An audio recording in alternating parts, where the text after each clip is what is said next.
Shri Y Mahesh ಇದ್ದಾರೆ.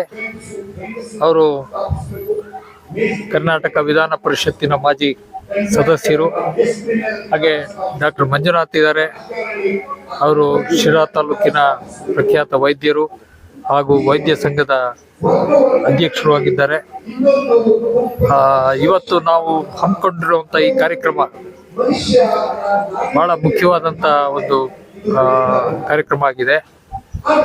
ಇದರ ಹಿನ್ನೆಲೆ ಏನಪ್ಪಾ ಅಂತಂದ್ರೆ, ನನ್ನ ಸಂವಿಧಾನ ಕಲಿಸಿದ ಗುರುಗಳಾದ ಪ್ರೊಫೆಸರ್ MD ನಂಜುಂಡಸ್ವಾಮಿ ಅವರು ನಮ್ಗೆ ಪಾಠ ಮಾಡುವಾಗ ಒಂದು ಮಾತು ಹೇಳಿದ್ರು. ಇಷ್ಟು ದೊಡ್ಡ ಸಂವಿಧಾನ ನಾವು ರಚಿಸಿದ್ದೀವಿ. ಈ ದೇಶದ 70% ಜನಗಳು ರೈತರಿದ್ದಾರೆ. ರೈತರೇ ಈ ದೇಶದ ಬೆನ್ನೆಲುಬು ಅಂತ ನಾವು ನಂಬಿದ್ದೇವೆ. ಆದರೆ ಇಡೀ ಸಂವಿಧಾನದಲ್ಲಿ ಒಂದೇ ಒಂದು ಶಬ್ದ, ರೈತ ಅನ್ನೋ ಒಂದು ಶಬ್ದ ಎಲ್ಲೂ ಬಂದಿಲ್ಲ ಅನ್ನೋ ಮಾತನ್ನ ಒತ್ತಿ ಹೇಳ್ತಾ ಇದ್ರು. ಅದು ನಮ್ಮ ತಲೆಯಲ್ಲಿ ಬಹಳ ಗಹನವಾಗಿ ಗೊಂದಲಕ್ಕೀಡು ಮಾಡಿದಂಥ ಒಂದು ಸಂಗತಿಯಾಗಿತ್ತು. ಈ ಹಿನ್ನೆಲೆಯಲ್ಲಿ ಪ್ರೊಫೆಸರ್ ನಂಜುಂಡಸ್ವಾಮಿ ಅವರು ಕರ್ನಾಟಕ ರಾಜ್ಯ ರೈತ ಸಂಘ ಪ್ರಾರಂಭ ಮಾಡಿದ ನಂತರ ಅವರು ಇದನ್ನ ನಾವು ಬರೀ ರಾಜ್ಯ ಮಟ್ಟದಲ್ಲಿ ಅಥವಾ ರಾಷ್ಟ್ರ ಮಟ್ಟದಲ್ಲಿ ಚರ್ಚೆ ಮಾಡುವಂತಹ ವಿಚಾರವಲ್ಲ, ಇದು ಜಾಗತಿಕ ಮಟ್ಟದಲ್ಲಿ ಇದರ ಬಗ್ಗೆ ನಾವು ತೀವ್ರವಾದಂತಹ ಒಂದು ವಿಚಾರ ಮಾಡಬೇಕು ಅಂತ ಹೇಳಿ ಪ್ರಪಂಚದ 91 ರಾಷ್ಟ್ರಗಳ ರೈತರನ್ನ ಸೇರಿಸ್ಕೊಂಡು ಒಂದು ಸಂಘ ಕಟ್ತಾರೆ. ಆ ಸಂಘದ ಹೆಸರು ಲಾ ವಯಾ ಕ್ಯಾಂಪಸಿನಾ ಅಂತ. ವಿಶೇಷವಾಗಿ ಸ್ಪ್ಯಾನಿಷ್ ಭಾಷೆ ಮಾತನಾಡುವ ಲ್ಯಾಟಿನ್ ಅಮೆರಿಕನ್ ಕಂಟ್ರೀಸು ಮತ್ತು ಯುರೋಪಿಯನ್ ಕಂಟ್ರೀಸ್ ಎಲ್ಲ ಒಟ್ಟಿಗೆ ಸೇರ್ಕೊಂಡು ಈ ಒಂದು ಇದನ್ನ ನಡೆಸಿದಾಗ ಅದಕ್ಕೆ ಲಾ ವಯಾ ಕ್ಯಾಂಪಸಿನಾ ಅನ್ನೋ ಒಂದು ಹೆಸರನ್ನ ಕೊಟ್ಟು ಮಾಡ್ತಾರೆ. ಅಂತಹ ಒಂದು ಸಭೆಯಲ್ಲಿ 2000 ಇಸ್ವಿಯಲ್ಲಿ ಪ್ರೊಫೆಸರ್ ನಂಜುಂಡಸ್ವಾಮಿ ಅವರು ಒಂದು ವರ್ಕ್ಶಾಪ್ ಮಾಡ್ತಾರೆ. ಅದು ರೈತರ ಹಕ್ಕುಗಳ ಬಗ್ಗೆ. ಇದು ಎಲ್ಲಿ ನಾರ್ತ್ ಸುಮಾತ್ರದಲ್ಲಾಗುತ್ತೆ. ಇದರಲ್ಲಿ ಅವರು ರೈತರ ಹಕ್ಕುಗಳ ಬಗ್ಗೆ ಮೊದಲ ಬಾರಿಗೆ ಪ್ರಸ್ತಾಪ ಮಾಡ್ತಾರೆ. ಏಪ್ರಿಲ್ 2002ರಲ್ಲಿ ಈ ಅಗ್ರೇರಿಯನ್ ರಿಫಾರ್ಮ್ಸ್ ಅಂತ ಒಂದು ವಿಚಾರನ ಮುಂದಿಟ್ಕೊಂಡು ಬಹಳ ಮುಖ್ಯವಾಗಿ ಪ್ರೊಫೆಸರ್ ನಂಜುಂಡಸ್ವಾಮಿ ಅವರು ಕೊಟ್ಟಂತಹ ಒಂದು ಘೋಷಣೆ ಫುಡ್ ಸಾವರಿಂಟಿ. ಎಲ್ಲರೂ ಫುಡ್ ಸೆಕ್ಯೂರಿಟಿ ಅಂತ ಮಾತಾಡ್ತಾರೆ.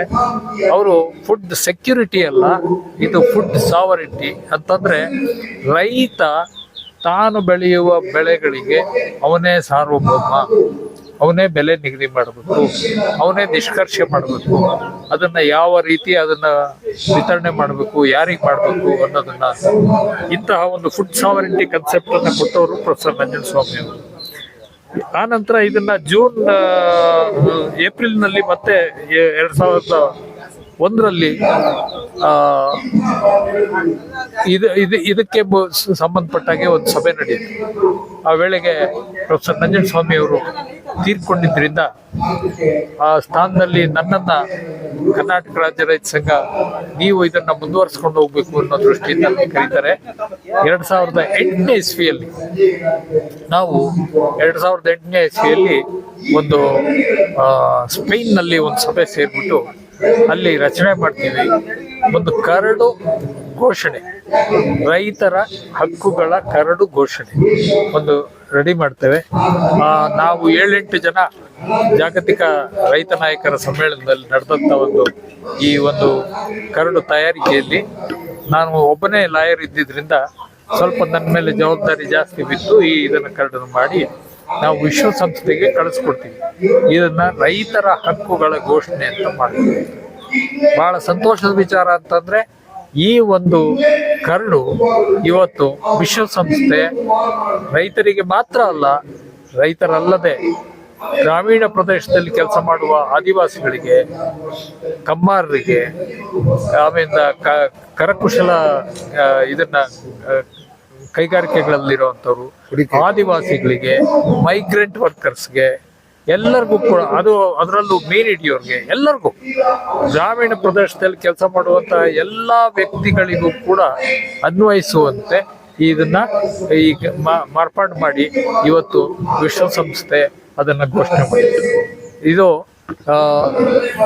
ದಕ್ಷಿಣ ಅಮೆರಿಕದ ಕೆಲವು ರಾಷ್ಟ್ರಗಳಲ್ಲಿ ಈಗಾಗಲೇ ಜಾರಿಗೆ ಕೂಡ ಬಂದ್ಬಿಟ್ಟಿದೆ. ಕೆನ್ಯಾದಲ್ಲಿ ಜಾರಿಗೆ ಬಂದಿದೆ. ವಿಶ್ವದಾದ್ಯಂತ ಇದ್ರ ಬಗ್ಗೆ ತಿಳುವಳಿಕೆ ಬಹಳ ದೊಡ್ಡ ರೀತಿಯಲ್ಲಿ ಪ್ರಚಾರ ಮತ್ತು ತಿಳುವಳಿಕಾ ಪ್ರಯೋಗಗಳು ನಡೀತಾ ಇದೆ. ಆ ಹಿನ್ನೆಲೆಯಲ್ಲಿ ನಾವು ರಾಷ್ಟ್ರದಲ್ಲಿ ಕೂಡ ಇದರ ಬಗ್ಗೆ ವಿಶೇಷವಾಗಿ ಮಾಡಬೇಕು ಅನ್ನೋ ದೃಷ್ಟಿಯಿಂದ ಈ ಕಾರ್ಯಕ್ರಮವನ್ನು ಹಮ್ಮಿಕೊಂಡಿದ್ದೇವೆ. ಇವತ್ತು ಇದನ್ನ ನಡೆಸ್ತಾ ಇದ್ದೇವೆ. ಶ್ರೀಮತಿ ಚುಕ್ಕಿ ನಂಜನಸ್ವಾಮಿಯವರು ಈ ಸಭೆಯ ಉದ್ಘಾಟನೆಯನ್ನು ಮಾಡಲಿದ್ದಾರೆ. ಶ್ರೀ ದೊರೈರಾಜುರವರು ಅಧ್ಯಕ್ಷತೆ ವಹಿಸಿದ್ದಾರೆ. ನಾಡಿನ ಪ್ರಖ್ಯಾತ ಪೊಲೀಸ್ ಆಫೀಸರ್ ಆದ ಶ್ರೀ ಕೆ ಅರ್ಕೇಶ್ ಅವರು ಇದರ ಈ ಹಕ್ಕುಗಳ ವ್ಯಾಖ್ಯಾನವನ್ನ ಮಾಡಲಿದ್ದಾರೆ. ಮತ್ತು ಶ್ರೀಮತಿ ಅಶ್ವಿನಿ ಓಬ್ಳೆ ಅವರು ನ್ಯಾಷನಲ್ ಲಾ ಸ್ಕೂಲ್ನ ಒಂದು ಪ್ರಾಡಕ್ಟು ಹಾಗೂ ನನ್ನ ಜೊತೆ ಈ ವಿಶ್ವಮಟ್ಟದ ಜಾಗತಿಕ ರೈತರ ಸಮಾವೇಶದಲ್ಲಿ ಅವರು ಕೂಡ ಒಬ್ಬ ಸದಸ್ಯರಾಗಿದ್ದಾರೆ. ಅವರು ಈ ಹಕ್ಕುಗಳ ಬಗ್ಗೆ UN DROP United Nations declaration of rights of peasants and other people working in rural areas ಅದನ್ನ ಈಗ ವ್ಯಾಖ್ಯಾನ ಮಾಡಲಿದ್ದಾರೆ ವಿವರವಾಗಿ. She is an expert and she is a jurist who is going to expound the human rights of farmers and other working people in rural areas. ಇದರ ಅಧ್ಯಕ್ಷತೆಯನ್ನ ನಾಡು ಕಂಡಂತಹ ಪ್ರಖ್ಯಾತ ಚಿಂತಕ ಮತ್ತು ಇತ್ತೀಚೆಗೆ ಜಗಜೀವನ್ ರಾಮ್ ಪ್ರಶಸ್ತಿ ವಿಜೇತರಾದ ಶ್ರೀ ದೊರೈರಾಜುರವರು ಅಧ್ಯಕ್ಷತೆ ವಹಿಸ್ತಾ ಇದ್ದಾರೆ. ಸೊ ಈ ಸಮ್ಮೇಳನಕ್ಕೆ ನೀವೆಲ್ಲ ಬಂದಿದ್ದಕ್ಕೆ ತುಂಬಾ ಧನ್ಯವಾದಗಳು. Thank you very much.